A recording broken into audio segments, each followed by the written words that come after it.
Upuan mo nga, try mo. Ayan. Grabe, ang bilis. Come on, Danby, habulin mo yun. Wow. Boom. Rough road again, Danby. Ay!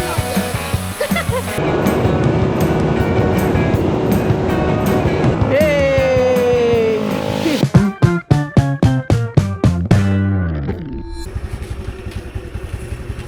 So guys, time check, 4:44. Ang usapan namin, 4:30. Wala na, late na ako. Medyo natagalan kasi ako umalis. 4:55 na. I am 25 minutes late. Ah, ito pala. Ito pala. Hello, ha? Hindi naman naulan sa iyo. Hindi. Okay guys, time check, 5:07. And si Angge. Okay lang ba pakita yung bahay nyo? Nakita ko na din si Fort. Wow, ganda ng tunog ah. Parang big bike. So guys, tayo pala ay nasa, saan na to? Cabuyao, Laguna. So guys, sinusundan lang natin ngayon si Angge. Ayan, naka PG1. Hindi ko alam kung saan niya ako dadalhin. Bahala na. Sasabay lang tayo. Adventure. So guys, kakalagpas lang namin ng SM Calamba. Ayan, 5:26. Ang bilis na ng biyahe namin. Nasikat na yung araw. Sabi nila 115cc mabagal. Ang bilis nga eh. Una kita napanood, alam mo sa akin, sa mga Fazio. Sabi ko, ito mo maganda. Kasi nakita ko yun sa personal. So sabi ko, takte, ang ganda ng ang pogi. Tapos yun, ikaw na lagi yung pinanood. Sa'yo pala ng ganito guys, so hindi ko na kailangan magmapa. Susunod lang tayo. Chill lang. Kaso medyo traffic. Kaya excited na ako dun sa pupuntahan namin. First time ni Danby dun eh. Time check guys, 5:37. Ang bilis diba? Dito na ulit kami dito na agad kami sa Batangas. Ganda talaga ng tunog, no? Pero hindi siya yung masakit sa tenga na nakakainis. Saan na ba tayo? Saan na to? Tanawan. Bilis namin guys, wala pang 6 oh. Tanawan na kami. 5:50 AM. Ganito pala dapat guys. Wala akong anxiety ngayon kasi may kasama tayo. Kahit medyo malayo tayo, kahit hindi ko alam to, at least alam ko parang may susundan ako. May kasama ako. Grabe, parang basic lang sa motor mo yung gantong sa akin galit na eh. Galit na si Danby oh. Gagalit na siya. So guys, time check, 6:01. Medyo nakakalayo na kami. Hindi ko alam kasi kung saan na to eh. Pero basta yun, diniretso lang namin. Malapit na ba tayo? Hindi pa. Tinatawanan niya lang ako guys. 6:05 guys. Kami nasa Lipa na. Lipa, Batangas. SM Lipa ah. Maya pagas tayo ah. Kahit saan naman ako nagpapagas. Nakaka 71 km na ako. Ganda pala pag ganitong oras bumiyahe no. Maganda pag ganito kaaga bumiyahe dito. Pagkahapon na sobrang traffic dito. Wow, ganda na ng kalsada dito ah. Okay guys, dito na daw kami kakanan sa Pacuenca, Taal. Ganda dito guys oh. First time ko lang makapasok dito. May konting lubak daw, pero okay lang. Kayang-kaya ni Danby yan. Bankingan pala dito guys eh.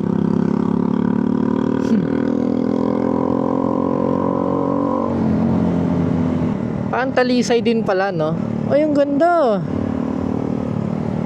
Nandiyan na ba ang gas station? Wala. Gubat yan. Yun. May gas station na. Papagas muna kami guys. At ayun o. Yung gas ni Danby, paano na paubos na. Kaso wala yatang close ata eh. Ay hindi. Yun. 91 po full tank. Okay na po yun. Magkano yan? 177. 2.46 liters lang nadagdag oh. Kailangan na agad magpagas. Grabe ka Danby. Lit ng tangkay mo. So yan guys, si Fort ang PG1. Ay gagi, nakabukas pala yung bag ko. Ulitin mo yung picture. Bukas yung bag ko. Wala ba nalaglag? Ayan guys, si Danby at ang PG1, si Fort. Mataas din pala. Upuan mo nga, try mo. Liit talaga ni Danby no. Ayan. Taas. Kaya. Kamusta yung handlebar? Goods lang. Parang mas bagay sa iyan. Palit na lang tayo. Okay. Ka-ride out na ulit kami guys. Nag-stop over lang kami. Nagpagas si Danby. 6:35 AM. Medyo umiinit na. Pero malamig pa din yung hangin. May jeep pala dito. Angas ah. So mga 70 kilometers pa pala guys. Ano dun sa pupuntahan namin. Saan tayo dyan? Kanan. Ay! SM Center Leme. Kasi ito yata yung dinaanan ko nung ano eh. Or papunta tayo dun sa dinaanan ko. Nung nag-ano ako, Mabini. So guys, time check 6:56. Nakaka 101 kilometers na ako. Layo na din ah. Woo! Ganda ng kalsada oh. Grabe, ang bilis. Come on, Danby, habulin mo yun. 80. 81. Galit na siya eh. Galit na yung makina eh. Kalaka. Tagaytay kanan. Angsa. Ay! Oo, dito ako dito ako bumaba, dito ako galing. Dito pala ako galing nung papunta ng Mabini. Ngayon, first time ko to daanan. Guys, ang ganda, yun na yung dagat. Pupunta namin dun. Yung lighthouse daw. Wala na, full throttle ko na to. 110. Weh, sige nga. Meron pa yan eh. Ayan pa. Grabe. 115cc. Full throttle na ni Danby yun, 79. Time check guys, 7:16. Nakaka 119.8 kilometers na tayo. So, onti na lang. Mga 35 kilometers nandun na kami sa lighthouse daw. Sana wala masyadong tao. Kalatagan, straight. Nasugbo, straight. Kala ko lumiko kami. 7:24. Huminto lang kami. Double check kung tama ba yung dadaanan namin. Kami ay babalik. Dito kami. Kakanan kami dito. Ang ganda ng bundok dun no, sa kaliwa. Yun no. Wow. Dati nadidinig ko lang yung Kalatagan eh. Ngayon, mapupuntahan na natin guys. Nalamig na yung hangin no, ulit. Biglang lumamig no. Tapos tatanggalin nyo sa Metro Manila yung mga puno. Lamig-lamig nga pag may puno. Nakaka 132 na tayo guys. 20 kilometers na lang. Pag ako nag-ride ng ganito, yung mga alas 10 na. Tawag dito sa sobrang bagal ko, abutin ako ng ganun. Oo, maganda dito ah. Pakan tayo na lang yung nag-ride.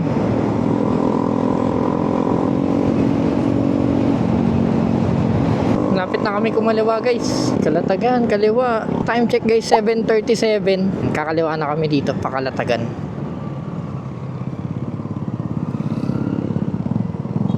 Yun, yung arko. Picture daw guys. Dahil first time pumunta. Chiching. Okay na yan, diba? Picture. Okay, let's go. Kalatagan. First time ko makita to ah. Lighthouse talaga siya, no? Grabe guys, so 70 nag-i-stay tayo sa 70 na takbo. Dito? Ito. O nga no, mga macho nga. Machong puno. Anong puno? Yung ganda no? Ang antigas. Dapat ganito din sa atin no? Sa Metro Manila. Wow! Ang ganda! Ay! Wait lang. Ang ganda. Kaya nga eh. Parang sa humiga. Oo, lalaki ng mga puno ba? Namumunga kaya yan? Hindi no? Parang yung mga nakikita mo sa movie. Parang peaceful ng buhay no? Ang bilis nga natin. Dito tayo kakanan. Ay, may petwan pala oh. Angas ah. Mamaya na pagbabalik. Dito na kami guys. Malapit na yata to. Malapit na to, di ba? Malapit na. Nakakaano na tayo? 149.8. 7:50 AM. Tapos kakaliwa kami dito sa Santa Ana, Bagong Silang.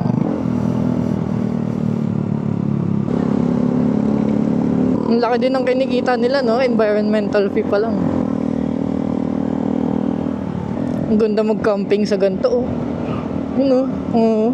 Ibang mga campsite kasi ngayon, kaya hindi ako makapag-start. Ang mamahal. May bottled water po kaya. Magkano po yan? Isa lang po muna. Oops. Mukhang pupunta din sila dun Baka sa beach sila. Ang daming dala oh. Mga pang ano. Uy, kita na yung dagat oh. Wow. Grabe guys, ganda dito oh.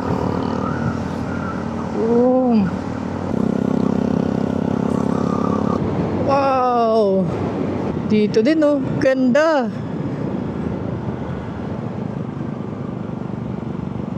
Dito. Bayad. Bayad pala. Lapit na daw kami. Eto? Dito? Okay guys, nandito na kami. Cape Santiago. Rough road. Kaya ni Danby yan. Sumabay tayo sa PG1 guys. Lugi. Tumayo pa.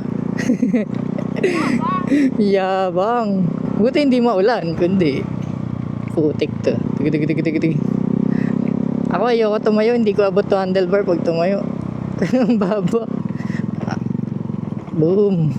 Rough road again, Danby. Oops. Konting rough road lang. Wala pang 1 minute. Ay ko.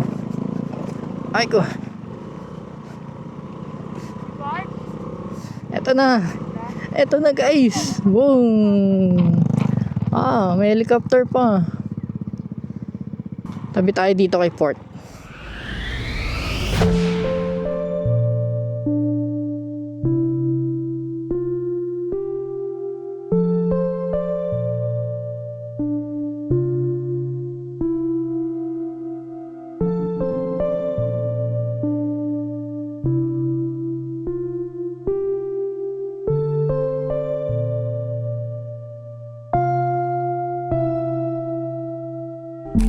Guys, parang kami lang nandito.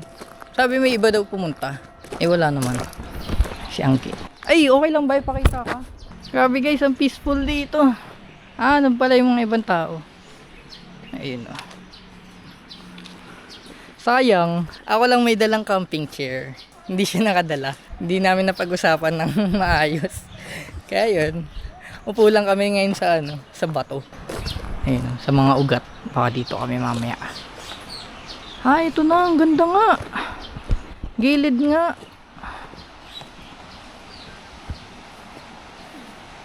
Wow. Guys, manghiram kami ng ng upuan. Oo, bilang ako ay parang sa aming dalaway ako yata ang mas mahiyain. Hindi ko kayang manghiram sa mga ganyan eh. Pwede po humiram lang. Ikaw lang. Nag-udyuhan pa. Pwede makahiram po ng upuan. Dalawa. Yay! Thank you po. Yes, may upuan kami. Mga katambay talaga. Sayang naman ng biyahe natin. Hindi tayo tatapos ng malpit. Layo-layo nito guys. Nakain na ako. 160. Aga pa no, alas 8 lang. Oo. Ganito talaga. Na ngayon ko lang nalaman guys na si Pao pala pag nagra-ride siya, nakakarating siya sa pupuntahan niya. Parang mga around 10 o'clock na ganyan. Tagal. Oo, para sa akin late na yun eh. Kakapalan lang ang muka.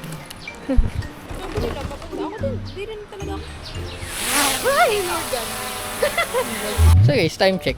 9:01. Pasok kami dito sa lighthouse. Wow. Hotel? Dating hotel. Kaya kung matulog ka dito. Bibigyan ka ng 10,000, matutulog ka mag-isa. Isang gabi. 100,000. Around 10,000? Hindi na masama, oo. Basta ba yun? Hindi pa din, matutulog ka mag-isa dito. Basta may kuryente. Ay hindi, walang kuryente. Gagamit ka lang ng mga flashlight, ganyan. Okay, so. Ang lupit.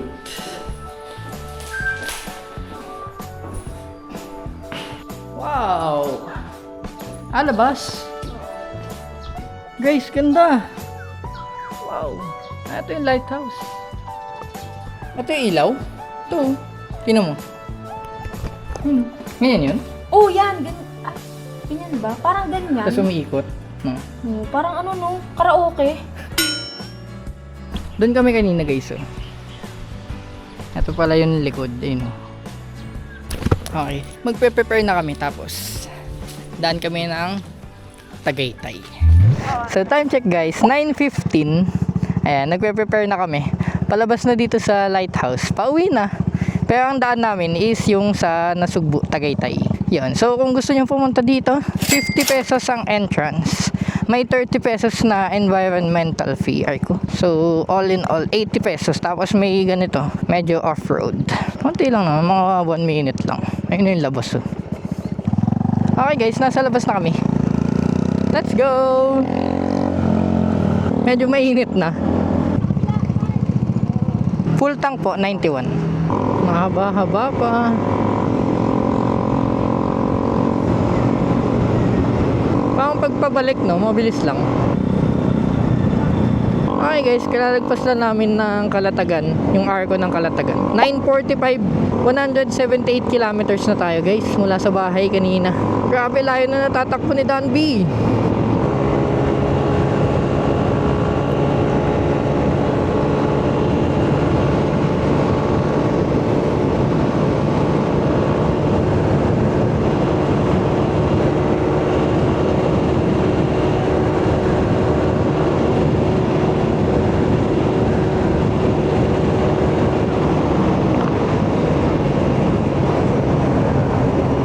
Ang max speed natin guys, 82.8.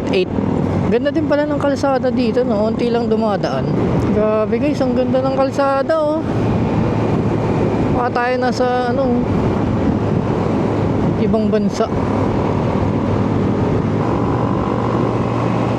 Oh, ganda. Ano to? I love puting kahoy. So guys, napunta na kami dito sa parang bayan. Bayan na siya. Time check, 9:59. Lian? Lian na naman tayo? Wow, may bridge.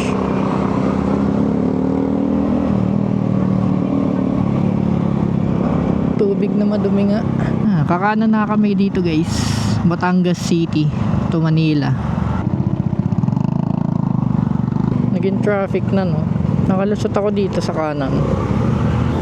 Yung grabe traffic dito. Haba. Come on. Yun. Let's go.